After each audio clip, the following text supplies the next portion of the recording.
Good morning. How's it going? Today I'm talking all about cognitive dissonance.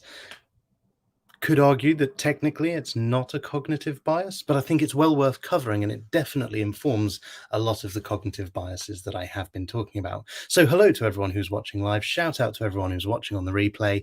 If you've got any questions throughout, please whack them in the comments. And even if you're on the replay, I'll come back and I'll answer them. So thanks for tuning in. Cognitive dissonance. This is probably a term that some of you will have heard of before.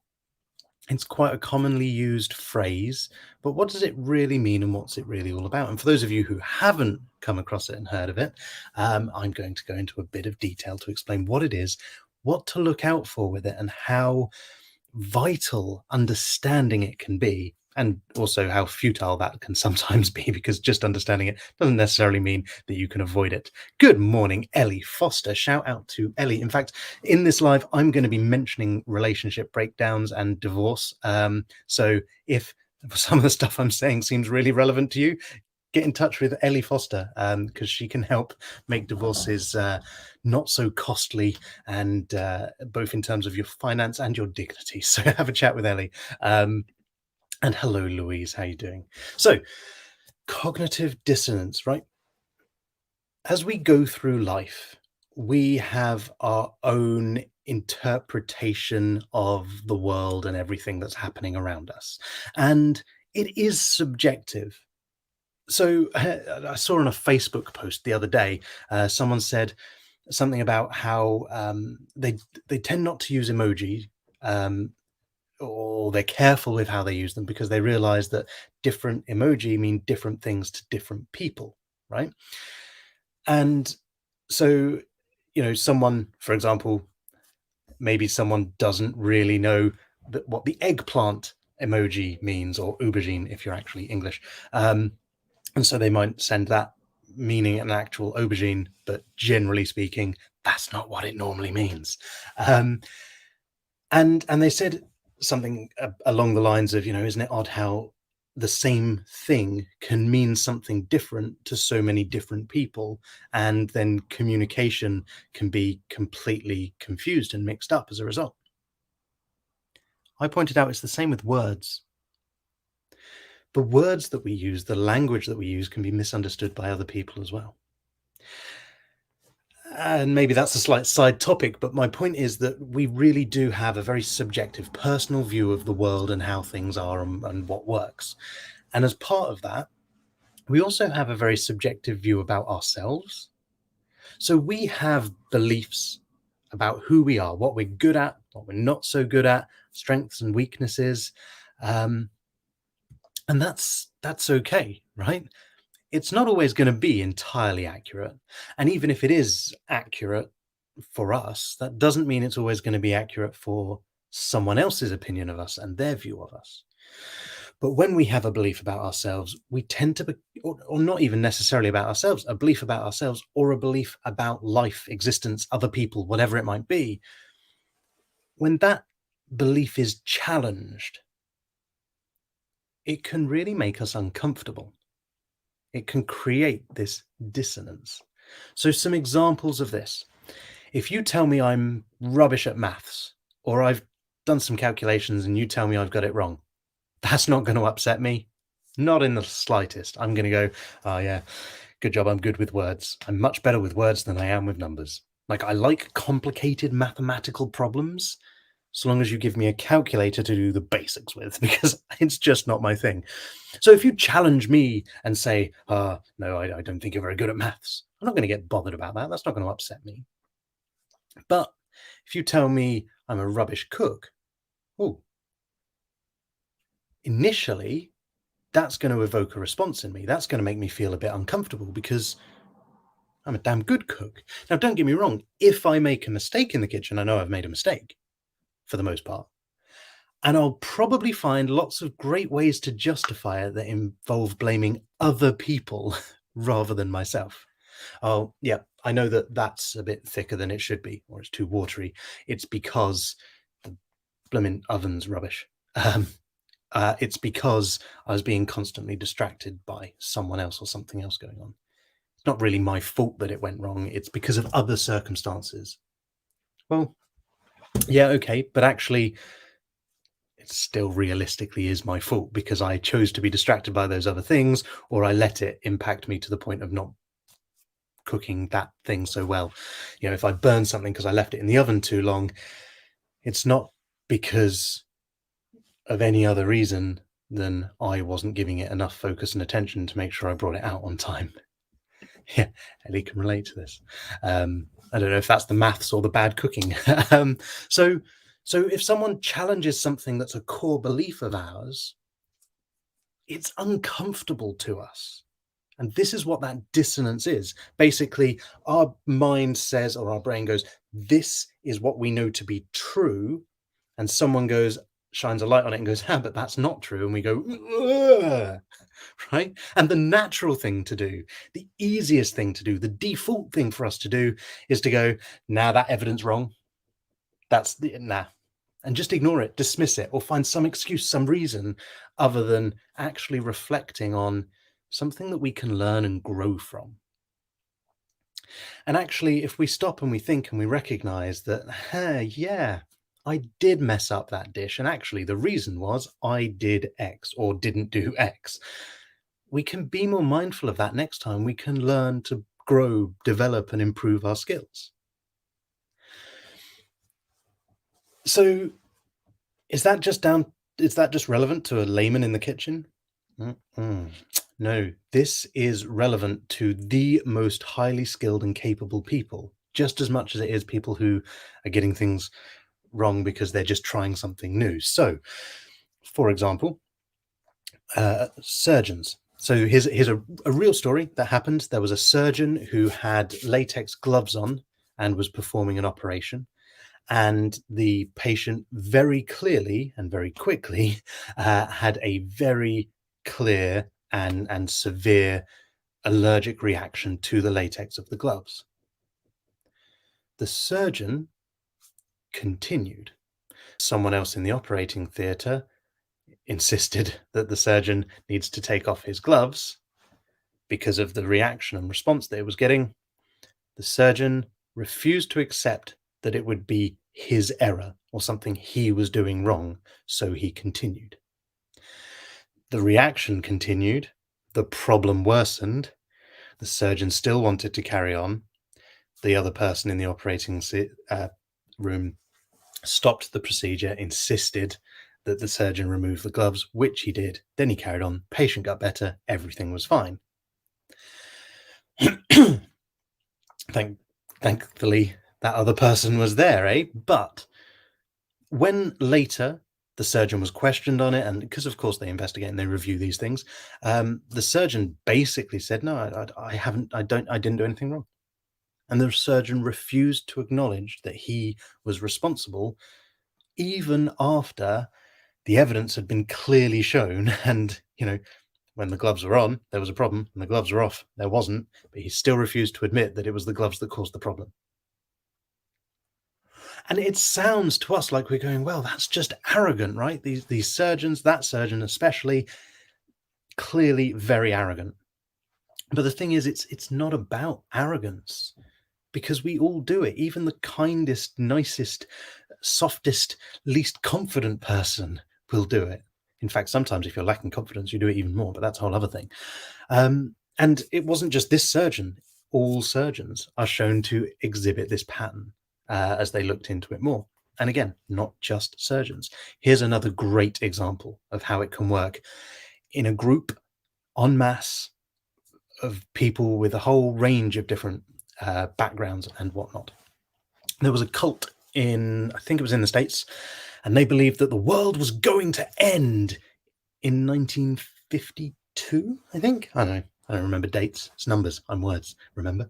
So, yeah, the world's going to come to an end and a spaceship is going to come. And if we're absolutely devoted and we do everything to follow this belief, then a spaceship will come and save us before the world gets destroyed. And it's going to happen on this date at this time.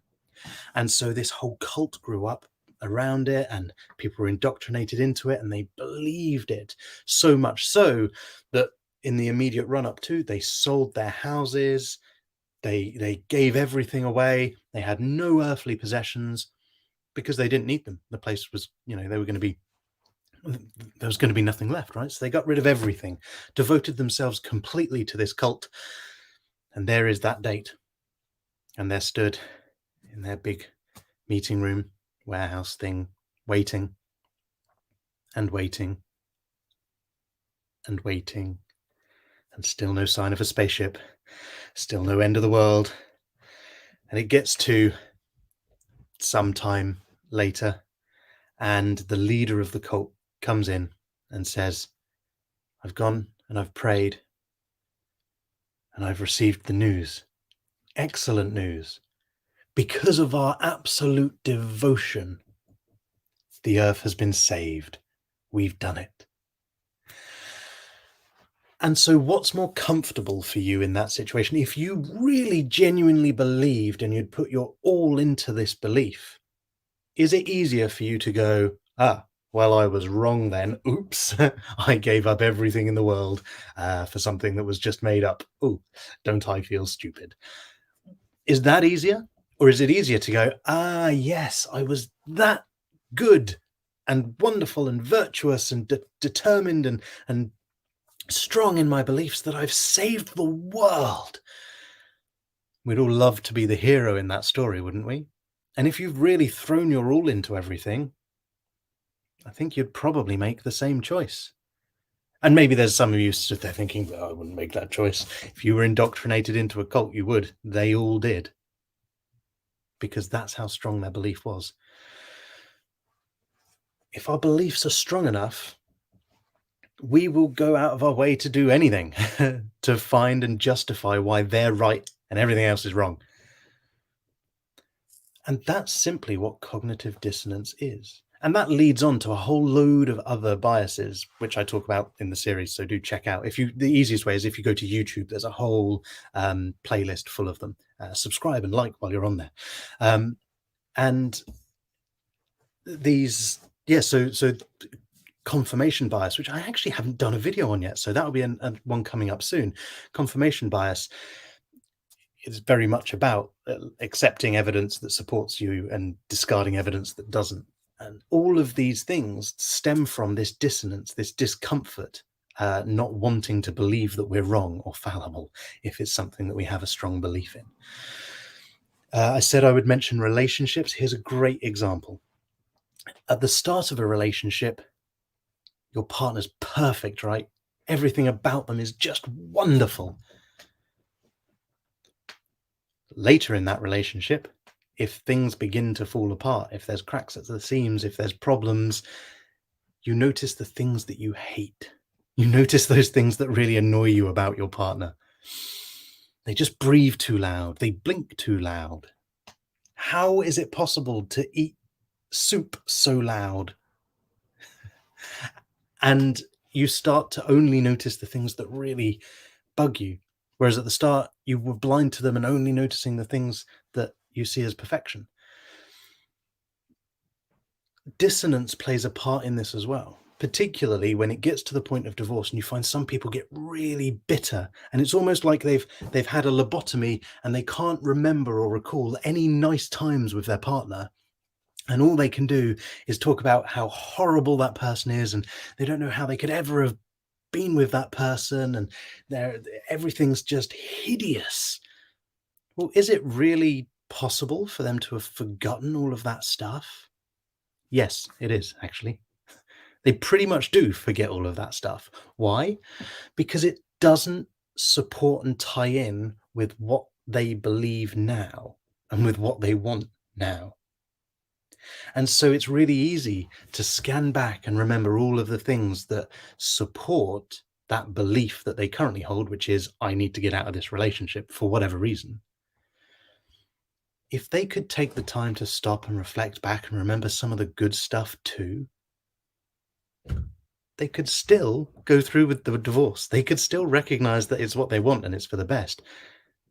But they can take a lot of the spite and bile and viciousness out of it. But it feels uncomfortable to do that because it feels like admitting we're wrong. But this is where we can really engage that system 2 brain, that logical human part of the mind brain, to actually go, hang on a minute, let's be realistic about this. I understand that I feel this way.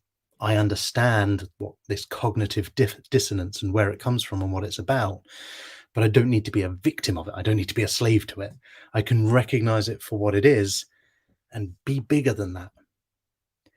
And really understanding it is so vital. Just recognizing it for what it is allows you to work past it. So when someone questions me on something and my initial response, which used to happen all of the time, it was a huge part of insecurity for me more than anything else. Someone would question me on something or say that I didn't do something right or it wasn't very good. And my initial response is like, heckles up and, oh, you're just saying that because, or, oh, no, all of it went wrong because of everyone else. And I find reasons to justify it. Stop, breathe, recognize that actually this is a chance to learn and grow. And so it's kind of good to feel like that because you can't ignore feeling like that. You can ignore not really being affected by something. But when you feel that level of dissonance, that discomfort cognitively, you can't ignore it. You definitely notice that it's happening. Great. Good that it's happening and good that you've noticed it because that's the first step in being able to react more positively and recognize that this now is a learning opportunity. It's a chance to grow. And suddenly, that person that's made you feel uncomfortable and you're blaming them, you can kind of realize actually it's not about them. If I'm feeling so annoyed, frustrated, hurt, wound up by someone else, what it really is a chance to learn more about me, to understand me better and investigate where that comes from. Stefano, hey dude, how's it going? Hope you're well. Says I'm right. Of course I'm right. I'm amazing. As soon as people can look in the mirror and are honest with themselves, admit they are wrong, the sooner they will progress. Absolutely. And it's easier said than done, but when you recognize this dissonance, it does make it easier. Yes, Ellie's clearly on board with this. Yeah, the human mind is just fascinating.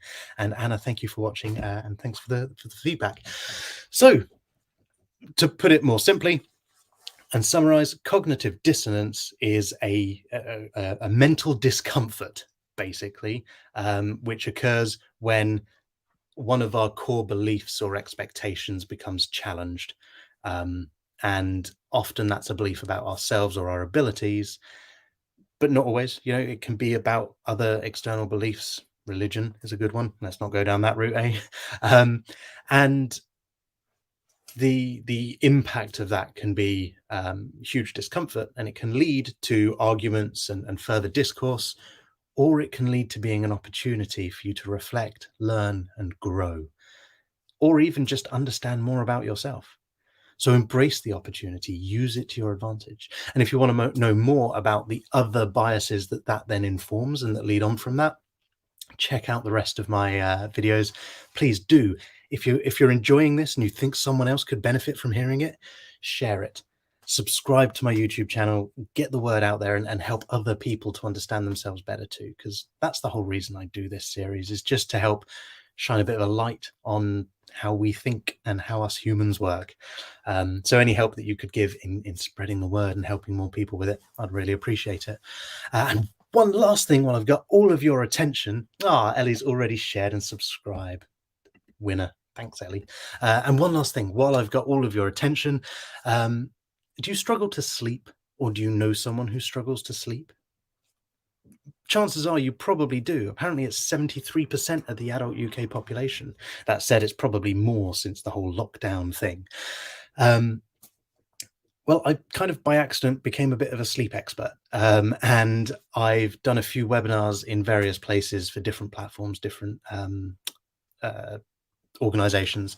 I thought it was about time that I did one just for myself and for all of you guys. So if you know anyone who's struggling with sleep, I'm running a free webinar on the 28th, I think it is, the last Tuesday in September. And it's all about how you can enjoy better quality sleep. No drugs or supplements. I'm not going to try and sell you I don't know, I nearly named some companies. That feels like it would be a bit mean. I'm not going to try and sell you some magic pills or potions. I'm just going to share with you some evidence and research based tips, advice, and information to help you understand what you can do to look after yourself better and enjoy better quality of sleep, as well as getting to sleep more easily. It starts at 8 o'clock in the evening, finishes around 9, and then I'll stay on afterwards for a question and answer session for anyone that wants more information. If that's something you're interested in, head to mindaffinity.co.uk/sleep better, all one word, and sign up and grab your place now while they're still available.